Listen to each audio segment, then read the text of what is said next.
भगवाधारी संत पर आखिर क्यों बिफर पड़े शिवराज सिंह चौहान? मोदी सरकार की उपलब्धियों का दिखाया सीधा प्रमाण। शिवराज सिंह चौहान की किन बातों से भरे सदन में मचा बवाल, देखिए इस रिपोर्ट में। मंत्री जी का देश ने बहुत जतन कर रहे हैं, पर सरकार ने वादा किया था कि किसानों की आमदन दुगनी की जाऊगी, पर अफसोस है कि किसानों की आमदन तो दुगनी नहीं हुई, पर किसान ते मजदूर खुदकशियां कर रहे हैं। तो ਉਹਦੇ वास्ते ਜਿਹੜਾ है कर्जे का भार ਜਿਹੜਾ है किसानों सिर होर दिनों दिन वध रहा ते लगातार किसान खुदकशियां ਵੱਲ ਨੂੰ जा रहे हैं।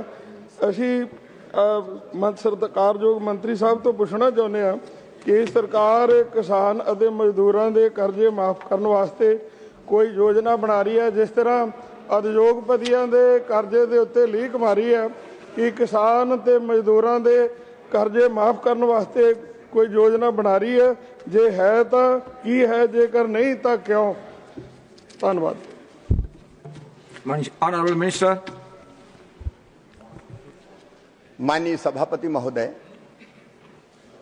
मैं परम श्रद्धेय संत श्री बलवीर सिंह जी का आभार प्रकट करता हूं।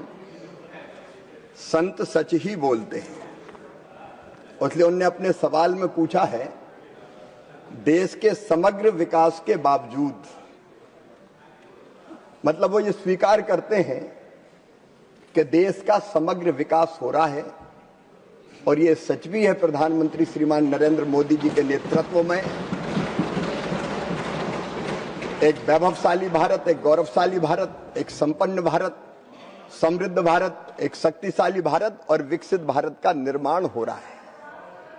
माननीय सभापति महोदय, किसानों के प्रति उनकी चिंता का मैं आदर करता हूं और विनम्रता के साथ ये निवेदन करना चाहता हूं कि देश के समग्र विकास के साथ साथ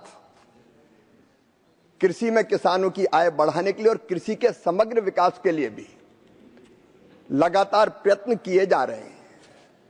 माननीय सभापति महोदय, प्रधानमंत्री श्रीमान नरेंद्र मोदी जी के नेतृत्व में हमारी 6 सूत्रीय रणनीति है। नंबर 1, उत्पादन बढ़ाना। पर हेक्टर उत्पादन कैसे बढ़े? और मुझे बताते हुए खुशी है कि 2014 के बाद 2024 तक माननीय सभापति महोदय 44% उत्पादन बढ़ा है। 44%, जो अपने आप में एक रिकॉर्ड है। और वो उत्पादन बढ़े, इसके लिए नए बीज, नई टेक्नोलॉजी, नई कृषि पद्धति, सबका उपयोग हो रहा है। दूसरा, माननीय सभापति महोदय, उत्पादन की लागत घटाने का मैं निवेदन करना चाहता हूं। अकेले फर्टिलाइजर सब्सिडी लगभग 2 लाख करोड़ मोदी सरकार दे रही है किसानों को। प्रधानमंत्री किसान सम्मान निधि छोटे किसानों के लिए वरदान बन गई है। लगभग 4,09,000 करोड़ रुपया प्रधानमंत्री किसान सम्मान निधि के रूप में किसानों के खातों में अंतरित किया गया है।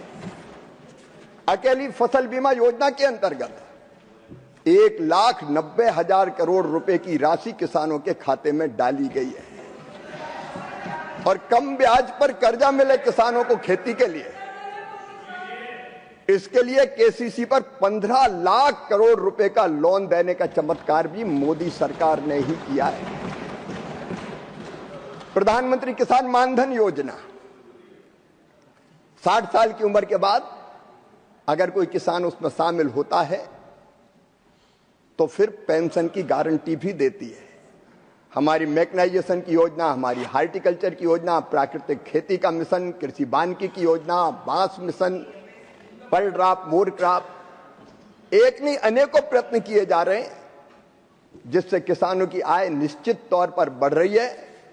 हां, कभी कभी समस्याएं आती है माननीय सभापति महोदय, सूखे से, वर्षा से, बाढ़ से, अतिवृष्टि से, पाले से किसान की फसलें कई बार तबाह और बर्बाद हो जाती है। तो वैसे समय के लिए भी फसल बीमा योजना किसान के लिए वरदान बन के खड़ी है। मैं श्रद्धेय संत जी से यह निवेदन जरूर करना चाहूंगा कि पंजाब सरकार ने अब तक प्रधानमंत्री फसल बीमा योजना को अपने यहां लागू नहीं किया है।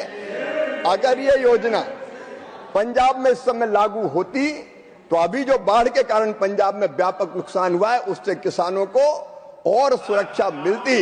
लेकिन माननीय आप बैठिए, आप प्लीज बैठिए। Nothing will go on record except ministers answer. Nothing will go on record except ministers answer. माननीय सभापति महोदय, मैं तो किसान के हित की बात कर रहा हूँ। इट्स नॉट करेक्ट, प्लीज बैठिए। मैं तो किसान के हित की बात कर रहा हूँ। मैंने पंजाब के माननीय मुख्यमंत्री मान जी को पत्र लिखकर आग्रह किया है कि पंजाब को फसल बीमा योजना के अंतर्गत वो सम्मिलित करने का काम करें, वहां लागू करें ताकि किसानों की और ज्यादा मदद की जा सके। हम किसानों की मदद करने में कोई कोर कसर नहीं छोड़ेंगे। माननीय सभापति महोदय। सेकंड सप्लीमेंट्री श्री शांत बलबीर सिंह जी। सर मंत्री साहब से तो पूछना चाਹੁੰਦੇ हैं, किसानों वालों कीतियां जा रही खुदकशियां का की सरकार कोई रिकॉर्ड रखा जा रहा है? क्योंकि लगातार किसान खुदकशियां कर रहे हैं कि इन्हों का कोई रिकॉर्ड है? जे है तो 15 सालों के किसानों वालों कीतियां जा रही खुदकशियां का रिकॉर्ड जिहड़ा है बेरवे सहित सूबे प्रति हर सूबे के किन्नियां खुदकशियां हुई वो दसे जान। जेकर सरकार खुदकशियां का रिकॉर्ड नहीं रख रही तो इसके की कारण है वो दसे जान। धन्यवाद। Honourable minister. माननीय सभापति महोदय, इंसान की जान की अपनी कीमत होती है। एक भी आत्महत्या अगर कहीं कोई करता है तो वो दुर्भाग्यपूर्ण है। आत्महत्या कहीं नहीं होनी चाहिए। लेकिन माननीय सभापति महोदय, विभिन्न परिस्थितियों के कारण कई बार अलग अलग पेशों में काम करने वाले भाई बहन बेटे बेटियां दुर्भाग्यपूर्ण सुसाइड भी करते हैं। जहां तक कृषि का सवाल है माननीय सभापति महोदय, किसानों की आय बढ़ाने के लिए हम हर संभव प्रयत्न कर रहे हैं। मैं आत्महत्या के आंकड़ों में नहीं जाना चाहता माननीय सभापति महोदय, वो अमानवीय होगा क्योंकि तब कितनी होती थी अब कितनी होती है ये कहना दुर्भाग्यपूर्ण होगा। लेकिन ये हमारा संकल्प है कि एक एक व्यक्ति मानवीय गरिमा के साथ अपना जीवन जिए और उसमें हम कोई कसर नहीं छोड़ेंगे। माननीय सभापति महोदय, ग्रामीण भारत में भी किसान से सबकी समृद्धि भी बढ़ी है और खर्च करने की जो सामर्थ्य क्षमता वो भी बढ़ी है। ये एक नहीं कई रिपोर्ट कह रही है, इसलिए किसान की आय भी बढ़ रही। लेकिन आत्महत्याओं के अनेकों कारण होते हैं माननीय सभापति महोदय, और अनेकों कारणों से लोग आत्महत्या करते हैं। विद्यार्थी भी कर लेते हैं, कई बार पेशेवर भी, कोई व्यापार करने वाला भी कर लेता है, कोई गृहिणी भी कर लेती है। एक भी हत्या दुर्भाग्यपूर्ण है सभापति।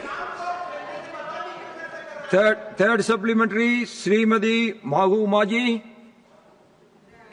Thank you, Honorable Chairman, sir. Through you, my question to the Honorable Minister is, Jharkhand के किसानों के लिए MSP कोई औपचारिक नीति नहीं बल्कि जीवन रक्षा का आधार है।